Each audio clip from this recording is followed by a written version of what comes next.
بسم الله الرحمن الرحيم. قال النبي صلى الله عليه وآله وبركاته وسلم: سلام قبل الكلام، السلام عليكم ورحمة الله وبركاته.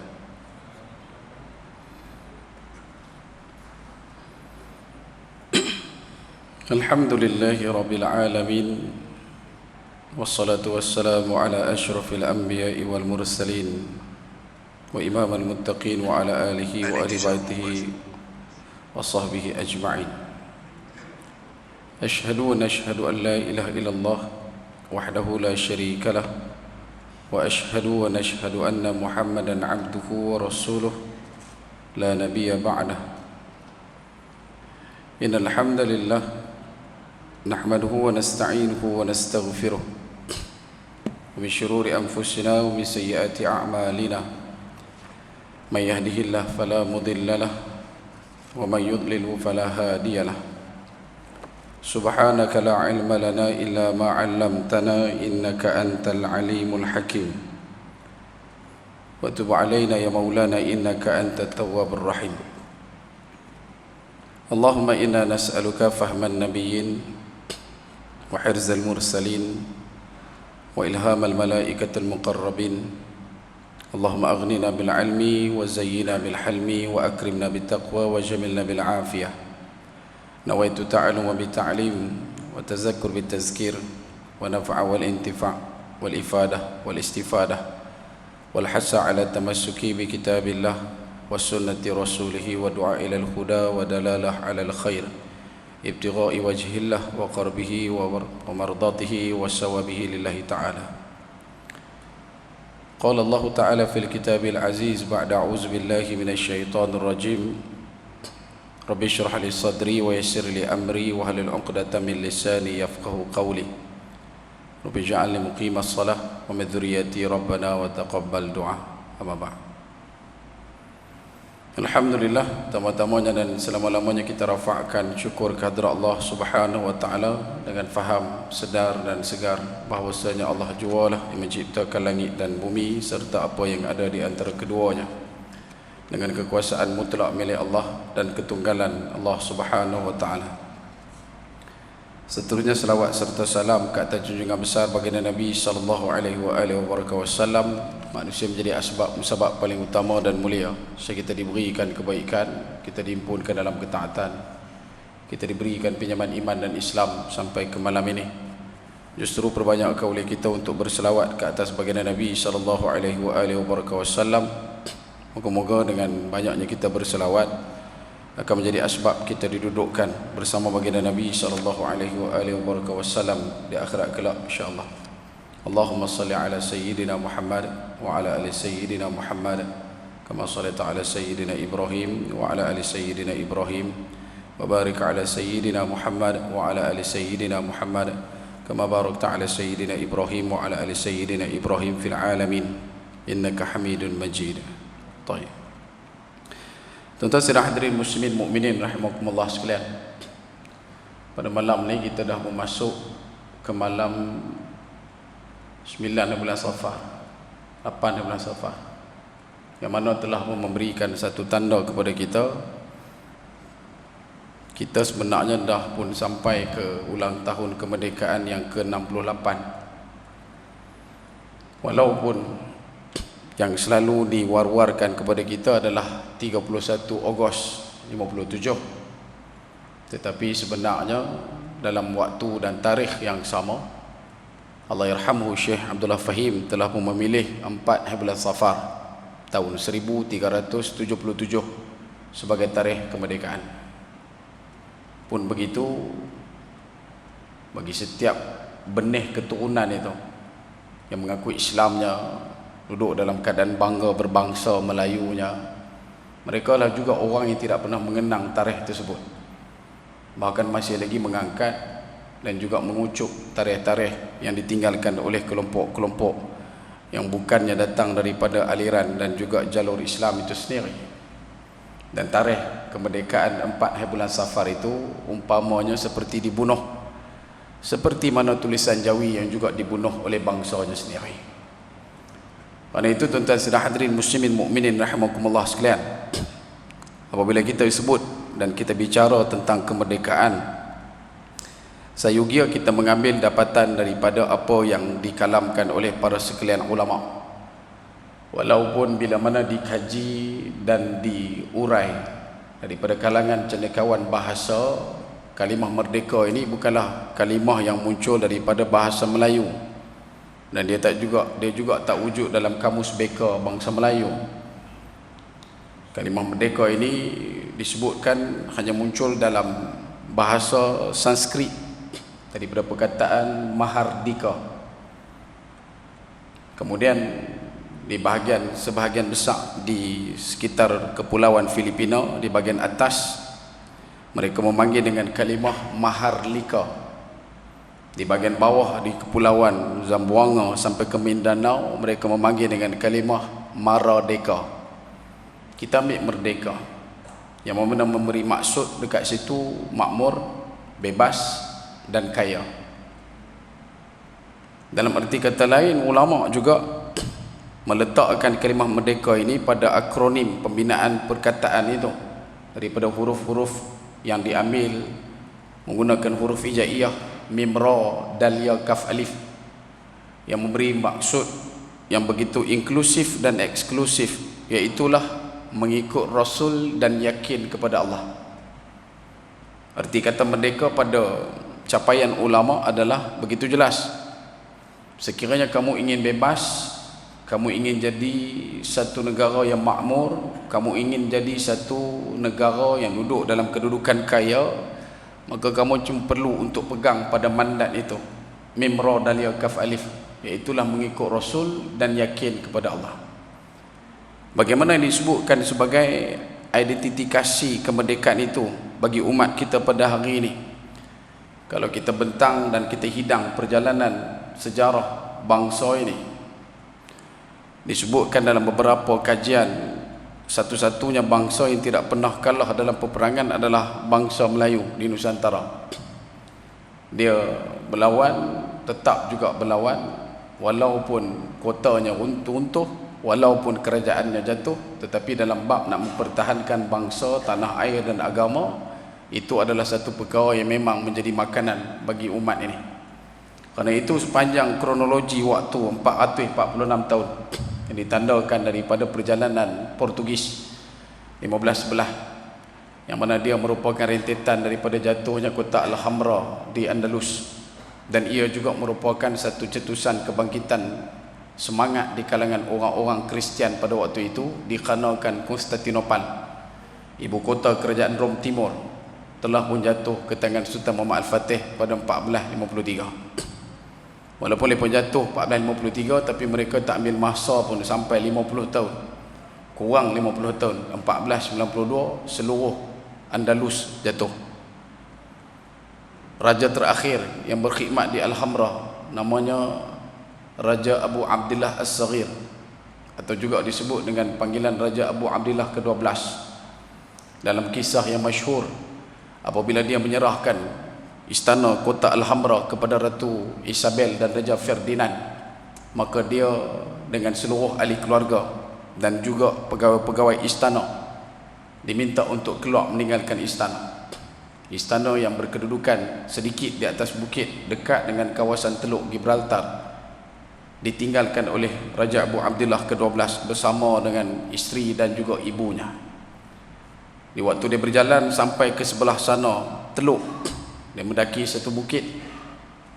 Daripada atas bukit itu tadi dia boleh nampak daripada jauh kewujudan dan kedudukan istana kota Alhambra yang pernah didiaminya, dan itu adalah istana yang diwarisi oleh keturunan sebelum daripadanya. Disebabkan sayu hati, teremosi diri dia, dan kemudian dia menangis. Ketika dia menangis begitu, datang ibunya, ibu kepada Raja Abu Abdillah, dengan mengatakan kepada Raja Abu Abdillah As-Saghir, menangislah kamu seperti seorang wanita ketika kamu tak mampu nak mempertahankan negara kamu seperti seorang lelaki. Jadi mak kepada Raja Abu Abdillah kata dekat dia. Maka disebabkan terasa dengan perkataan mak dia, meraung Raja Abu Abdillah ke-12 di atas bukit tersebut. teriakan yang begitu mendayu itu membuatkan seluruh orang yang ada di kawasan sekitar bukit itu terkejut dengan raungan daripada tangisan Raja Abu Abdillah, sehingga mereka memanggil bukit tersebut sebagai bukit tangisan orang Moro terakhir, Puerto del Suspiro del Moro. Dan benda itu bukan berlaku dengan sekelip mata, dikhanakan oleh upaya dan kekuatan daya tentera-tentera kafir daripada Raja Ferdinand dan juga Ratu Isabel. Bukan kerana mereka punya senjata yang ampuh, bukan mereka memiliki kekuatan tentera yang paling kukuh, bukan mereka ada keupayaan dan kemampuan untuk menjatuhkan Andalus. Sesungguhnya Andalus itu disebutkan dalam kajian jatuh dikhanakan oleh bangsanya sendiri, itu umat Islam. Puluhan tahun sebelum berlakunya penyerangan jatuh kota Andalus, Ratu Isabel dan Raja Ferdinand telah pun mengutuskan perisik untuk masuk ke dalam kawasan kota Alhambra. Dia hantar perisik kena pergi duduk di situ. Datang sebagai seorang pedagang, dia buat kerja macam biasa. Sampai satu ketika Ratu Isabel dan Raja Ferdinand hantar surat tanya, bolehkah kita masuk serang Andalus sekarang ni? Dia kata tak boleh lagi. Kerana apa?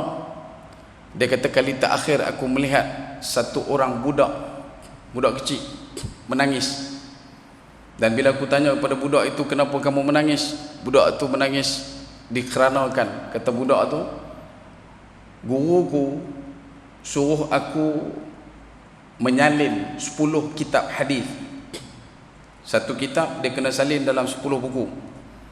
Dan budak tu menangis sebab pada waktu tu dia cuma boleh salin 9 saja. Maka kata perisik kepada Ratu Isabel dan Raja Ferdinand, belum lagi waktu untuk kita menyerang Andalus. Kemudian datang lagi dan bertanya, adakah boleh untuk kita menyerang selepas beberapa tahun? Dia kata belum lagi. Kenapa?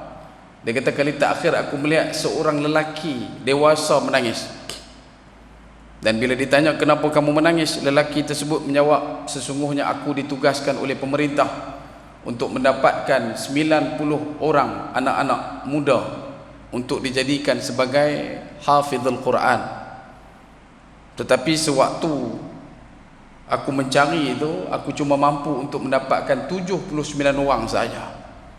Dan kata perisik itu, ini bukan waktunya untuk kita menyerang Andalus.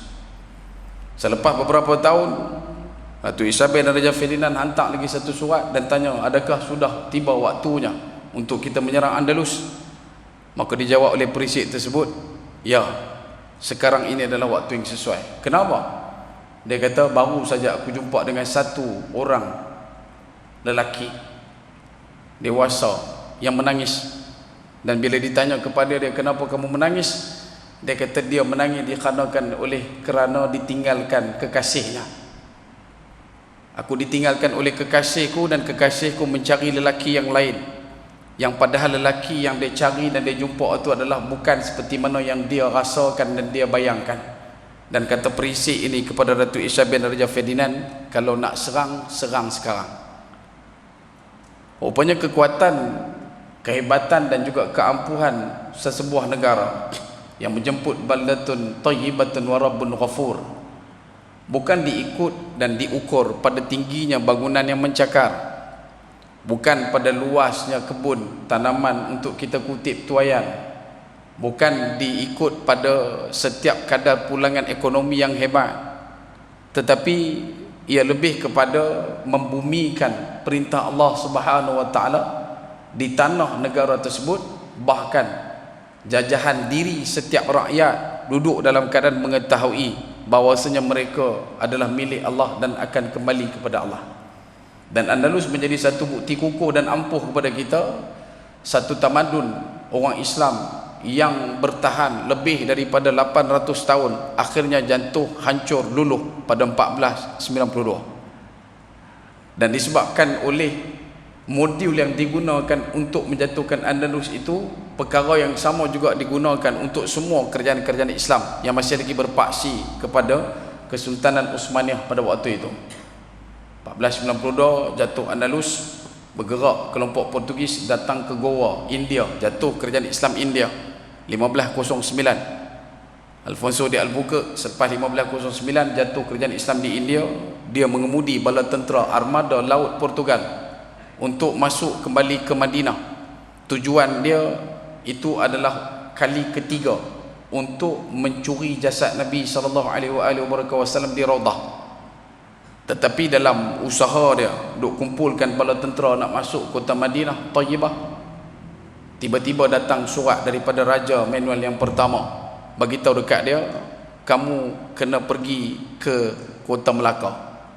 Maka ditinggalkan urusan untuk mendapatkan jasad baginda Nabi SAW di Madinah, dan dia mula datang ke Melaka 1511. Berlaku perbincangan bulan 8 1511, maka berlakulah penteburan selama 2 minggu sampai masuk bulan September, akhirnya jatuh kota Melaka.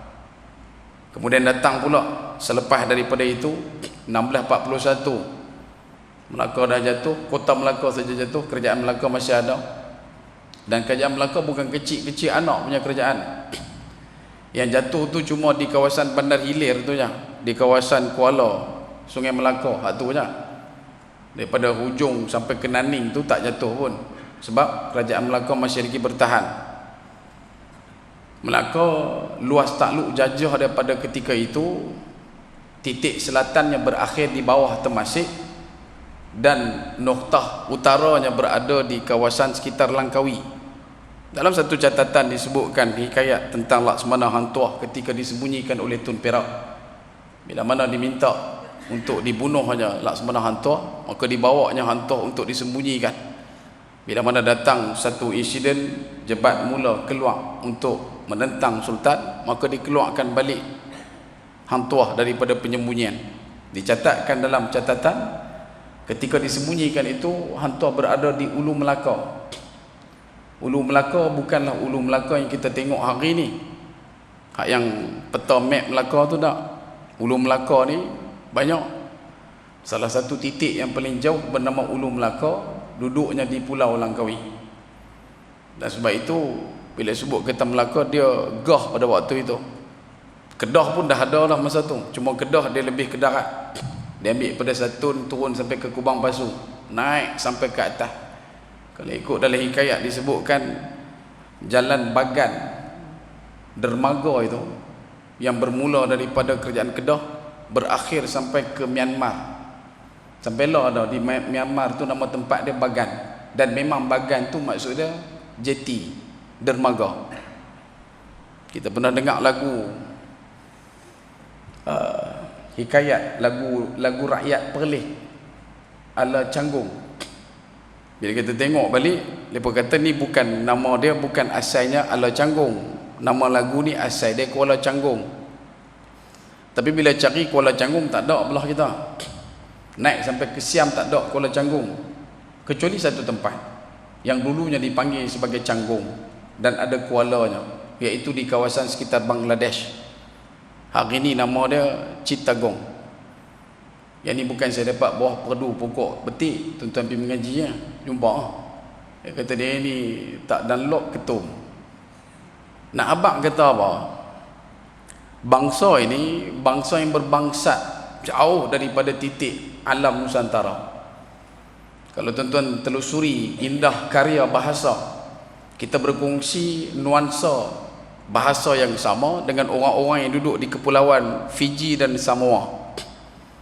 Punya khusus dan kritisnya perkongsian kita, sampai sekecil-kecil perkara masih lagi menggunakan perkataan yang sama. Kita kupas nyok, kemudian kita akan ambil sabut yang melekat dekat nyok tu, kita panggil pulok. Orang-orang Fiji panggil menatang tu, bukan menatang lah benda tu, dia panggil pulu. Muka lebih kurang kita, cuma tatu sampai ke hidung. Ni dia bawa. Dan kalau nak cerita bab bangsa tak habis malam ni tuan-tuan. Dan kita pun kadang-kadang terpicu juga bila orang kata duk cerita pasal imbauan bangsa hebat lah apa ada. Dah nak habaq kata kita ni ada jati diri. Kita ni bangsa yang tidak pernah melutut. Kita ni bangsa berjihad, kita ni bangsa bersyahadat, kita ni bangsa bertauhid. Dan selama mana kita mengikut Rasul dan yakin kepada Allah, selama itulah kita dimuliakan, bukan oleh makhluk tetapi oleh Allah. Dan mulianya makhluk kita ini oleh Allah Subhanahu Wa Taala, iaitulah dengan diberikan kita satu negara tempat yang dikurniakan dengan thayyibatun wa rabbun ghafur. Yang tu yang kita duk dapat. Sebab itu dalam kita nak mengisi faham berkenaan dengan merdeka, apa yang selalu diingatkan kepada kita oleh guru-guru kita, nak mencapai merdeka ni adalah senang. Walaupun benda ni berat kita nak sebut, dengan banyaknya keringat, tumpah darah, bahkan melayang nyawa di kalangan orang-orang terdahulu demi untuk memartabatkan dan memerdekakan negara ini, itu masih lagi senang dibandingkan dengan usaha kita nak mengekalkan kemerdekaan. Kerana itu penting untuk kita memahami jati diri. Tambah-tambah pula kalau kita tengok pada lokaliti kita, kita tumpu pada Pulau Pinang, dan kita bukan isu bahas berkenaan dengan sentimen politik, tidak. Tuan-tuan cuba bayang, kerajaan India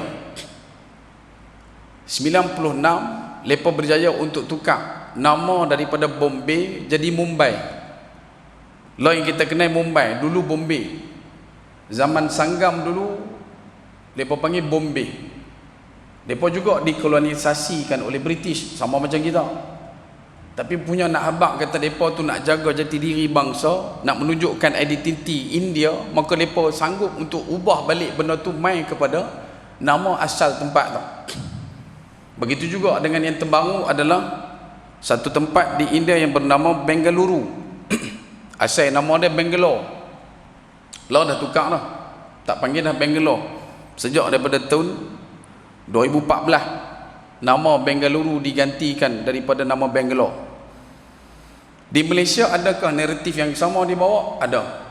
Seawalnya paling tidak tahun 68 apabila kerajaan Sabah berjaya untuk tukar Jesselton menjadi kota Kinabalu. Sabah lepas tukar nama daripada Jesselton jadi kota Kinabalu. Tahun 1972 bulan 1 12 Januari, pelabuhan Swettenham ditukar menjadi nama Port Swettenham, tu ditukar jadi nama Pelabuhan Kelang.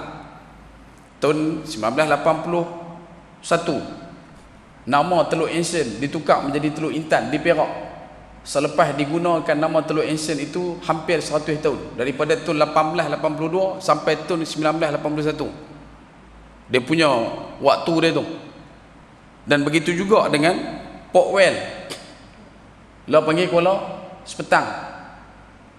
Paling baru di Melaka, Bukit Saint Paul, tahun 2022 bulan Mac dikembalikan balik untuk pakai nama Bukit Melaka. Lepas tu Penang duk biak saja ke? Dah, usaha dah dilakukan sejak daripada tahun 70-an sampai ke hari ini. Daripada Persatuan Sejarah, ahli akademik, orang cendekiawan, pakar-pakar sejarah yang duk kaji, ahli politik juga minta untuk dimandatkan, kembalikan identifikasi. Kenapa benda ni penting? Kita minta supaya batu itu dipanggil dengan bagan.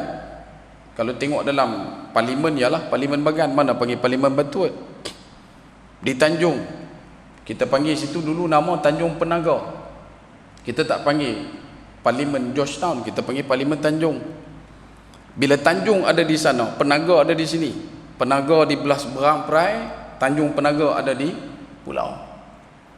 Sama juga bila mana kita sebut berkenaan dengan ada satu tempat di Teluk Etawak. Saya tahu pun nak tu lah. Map tahun 1909, nama kampung tu mereka panggil Pematang Kucing. Pernah dengar Pematang Kucing? Kita lalu ikut jalan TUDM tu kan. Bila orang kaji, mereka nampak dekat situ tak berapa nak orang kata apa, tak apa nak sesuai. Pasal keliling tu nama-nama orang. Ada Matang Tok Gelam, Matang Tok Jaya, Pak Marah, Tok Loba, Tok Brain. Ni semua nama orang, tiba-tiba main kucing. Pasal apa? Maka dikaji lagi oleh para pakar sejarah. Mereka gali lagi dan mereka jumpa peta yang sedikit lama. Rupanya peta pada sekitar tahun 1880-an, tempat tu bukan nama pematang kucing. Orang putih tulis pematang kucing. Bila tengok balik, rupanya yang buka kampung tu nama dia Ku Husin. Depa eja Ku Cin. Pasal kita belah kita panggil lagu tu lah. Darwih tinggal oi. Penang memang macam tu dah. Dia semua nak kena short form lah. Kan? Dia jadi lagu tu lah. Kalau kata ayat lah minit, dia panggil minit. Betul? Kau sini panggil lain. Sini panggil Starbucks. Kalau kita panggil hammer tool. Hammer tool. Peralatan mengetuk. Hammer tool. Kita panggil mertun. Punya cekak. Nak abang kata cekak tak cekak, kita panggil ghostan. Ghostans. Kita panggil ghostan. Lagi dahsyat, bila kita sembang, mereka kata bila kita suruh orang berhenti, tuan-tuan, kita kata apa? Op. Dia main pada perkataan stop. Punya balong tak mau sebut. Dia buang ST depan, tinggal OP kat belakang. Op masuk depan berhenti, stop pun berhenti. Jadi nama dia Tengku Husin, orang panggil Ku Husin, lah kali dekat Ku Cin. Main orang putih tak erti nak sebut, tak erti nak tulis. Kita pula duk percaya kata mereka lah buka negeri, maka mereka pun tulis Ku Cin. Main dekat kita, keturunan Ku Cin pun panggil matang kucing. Punya teruk tu ya. Sebab tu pentingnya sirah, pentingnya sejarah. Dan apa kaitannya dengan Islam? Adakah tuan-tuan sudah pun lupa betapa Nabi SAW dalam bulan ni 26 hari bulan Safar, malam tu masuk 27 hari bulan Safar, Nabi memulakan penghijrahan daripada Mekah menuju ke Madinah, yang pada waktu tu Madinah bukan Madinah. Betulkan saya kalau tak betul. Madinah pada waktu tu namanya adalah Yathrib. Tetapi bila Nabi SAW sampai di sana, bermukim di sana, Nabi telah pun menamakan tempat tersebut dengan panggilan Madinah. Kenapa? Sebab memerdekakan kelompok Madinah daripada kancah kegelapan, kejahilan, kesyirikan, kembali kepada bertauhid kepada Allah Subhanahu wa taala. Dan kita hari ini duduk dalam situasi yang berlawanan. Tempat kita dah, negara kita dah, negeri kita dah, kampung kita dah. Orang main masuk tukar nama, hilang identiti, kita nak guna balik tak boleh. Boleh faham ni? Saya bukan suruh pergi kepak, nak abang. Betapa kita ni orang yang telah termasuk benda yang Nabi sebutkan sebagai fitnah akhir zaman. Karena itu Nabi selalu sanding-gandingkan akhir zaman, kita akan selalu diingatkan untuk baca suratul Kahfi. Dan dalam suratul Kahfi itu ayat 1 sampai ayat yang ke-10 setidaknya, Allah Ta'ala gambarkan kepada kita betapa janganlah hampa duk angkat kelompok-kelompok yang tidak ada nilai keimanan untuk mengemudi kamu dalam usaha menunjukkan identiti jati diri keimanan kamu kepada Allah. Muncul ayat yang kelima. Allah Ta'ala menyatakan kaburat kalimatan takhruju min afwahihim iyaquluna illa kadhiban. Tak ada benar lain. Kalau kita matikan dekat situ kaziba. Kaziban ada alif ziyadah, maksud dia bohong yang amat sangat. Orang kampung saya kata bohong peik. Tu pun duk mengekok, duk turut, tak kira lagi dalam benda-benda yang lain.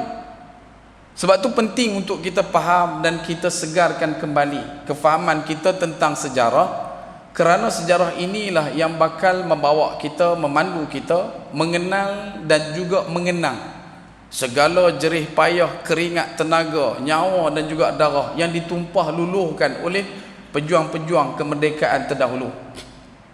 Tuan-tuan, dalam selesanya kita bersila panggung, dalam selesanya kita boleh duduk bersimpuh dalam rumah Allah pada hari ini, ada dalam keselesaan itu segala perjuangan yang ditinggalkan oleh ulama-ulama terdahulu.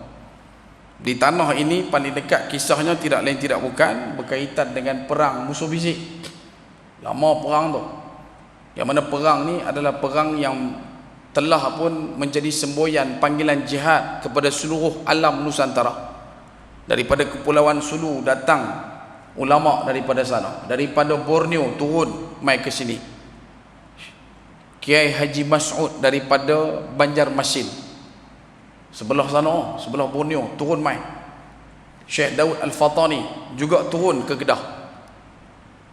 Kemudian Abdul Samad Al-Palimbangi bukan dekat turun, bahkan menjadi kepala Mujahidin Islam, serang tentera Siam, masuk sampai ke Legong, sampai ke Ligor, dan akhirnya syahid, kepalanya dipenggal.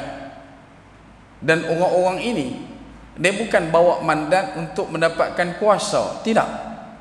Tujuan dia hakikatnya yang pertama dan satu-satunya adalah hanya kerana Allah. Kerana dia tahu kalau buat benda kerana Allah, yang lain tu Allah Ta'ala akan take care. You do the best, Allah will take care the rest. Bila hamba kerana Allah, keturunan hang pastinya akan dapat kenikmatan dan kebaikan. Tapi kena syarat dia mukhlisina lahuddin. Dan yang inilah yang disebutkan sebagai jerih payah pejuang-pejuang kemerdekaan terdahulu. Tetapi sayang, 1000 kali sayang, bila mana kita lihat dan kita renung kembali perjalanan umat kita pada hari ini, duduk dalam keadaan saling menjatuhkan. Masih lagi ada di kalangan kita yang mengasalkan dan mengatakan bila mana kita mengimbau segala perjalanan sejarah yang agung terdahulu, ia seperti memundurkan kehidupan kita ke belakang. Dan ini adalah satu kesalahan fakta yang amat buruk. Kerana apa? Sebab kita pernah menghirup kehebatan dan kebaikan di waktu yang dulu. Pada sebelum waktu penjajahan berlaku, umat Islam boleh saja pergi ke Mekah, Madinah bila-bila masa. Berjalan kaki pun boleh, dengan alasan dia mau atau tak mau. Dan kalau ada orang kata kita ni kalau ikut Islam ni boleh jadi maju ke, boleh jadi selesa ke, boleh jadi selamat ke? Selamat. Kalaulah kita kata Islam ni dia bawa kita ke zaman belakang, kita tanya balik dekat orang yang tanya tu, zaman yang belakang tu zaman belakang yang mana? Adakah zaman yang belakang tu merujuk kepada zaman kerajaan Abbasiyah, yang mana pada ketika itu telah pun wujud kota metropolitan di Baghdad, didiami oleh 1 juta manusia, dan dalam waktu yang sama memiliki perpustakaan terbesar di dunia, Baitul Hikmah, yang pada waktu yang sama di London pada waktu tu, orang yang hidup di London tak sampai 10,000 orang, kedai buku pun tak ada. Adakah waktu belakang yang kita sebutkan itu merujuk kepada di zaman kerajaan Mamluk menghancurkan dan mengalahkan kerajaan Tartar dan Mongol, selepas mereka menggila, menjatuhkan semua kerajaan yang ada di dunia, termasuklah kerajaan Abbasiyah pada waktu itu?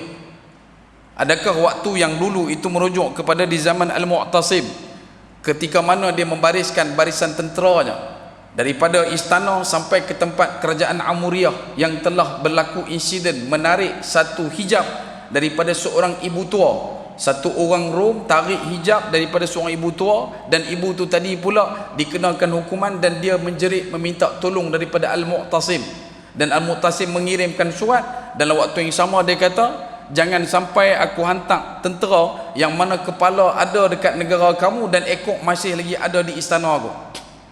Adakah waktu yang dulu yang kita katakan mundur itu waktu kebangkitan umat Islam yang berjaya mengemudi 2/3 dunia? Adakah itu waktu yang kita katakan mundur? Sebab itu Nabi SAW mengajak kita untuk merdeka, bukan merdeka pada laungan dan juga sebutan perkataan semata-mata, tetapi lebih kepada perincian memerdekakan diri kita daripada jerut dan juga perangkap dunia. Tuan-tuan tengok perjalanan Nabi SAW. Nabi satu orang yang hidup dalam keadaan minimalis. Rumah Nabi bukan besar rumah kita pun. Sampai Sayyidatina Aisyah bila mana dia tidur malam, dia cari Nabi tak ada, tangan dia gagau pegang kaki Nabi. Nak abang kata kecil sempitnya rumah Nabi SAW. Dan adakah berhenti dan terhenti pada Nabi SAW saja? Tidak. Perkara yang sama juga diteruskan oleh Sayyidina Abu Bakar As-Siddiq radhiyallahu anhu. Kemudian diteruskan lagi sinambungnya oleh Sayyidina Umar Al-Khattab sampailah kepada khalifah-khalifah yang ada. Sayyidina Umar ketika mana dia mengambil kunci daripada orang yang memegang kunci Baitul Maqdis, baju yang dipakainya ada 16 tampalan. Bukan dengan kain yang serupa, bahkan ditampal dengan kulit dan juga apa yang disebutkan kain-kain perca. Dan ini adalah orang yang menakluk dunia. Kita hari ini bukan orang yang menakluk dunia, tapi kita yang ditakluk oleh dunia. Bangsa kita dulu, tok nenek kita pahlawan. Keturunan dia, anak cucu-cucik dia hampas, tak melawan. Dan kita pada hari ini masih lagi duk meletakkan rasa selesa. Dah cukup dah lah kita nak ni, apalah benda ni pun dah okey dah. Nak menjaga dan mengekalkan perlu kepada daya juang yang lebih besar daripada ulama terdahulu. Kerana musuh kita pada hari ini bukan musuh yang biasa-biasa. Kerana dia datang dengan umpanan dan juga perangkap-perangkap dajjal yang amat merisaukan. Mana mungkin benda ni kecil, sehingga kan Nabi SAW tidak pernah meninggalkan doa sebelum memberi salam, minta supaya dijauhkan daripada fitnah dajjal.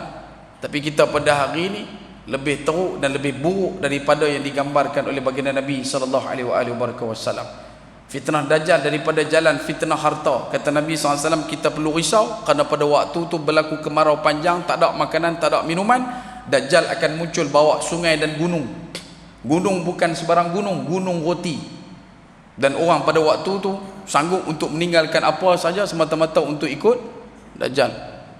Bukan kata dajjal tak keluar lagi pun dah berapa ramai anak-anak perempuan kita, anak-anak gadis Islam sanggup untuk berjoget, sanggup untuk duk melakukan benda-benda yang tak sepatutnya semata-mata nak mendapatkan secebis biskut.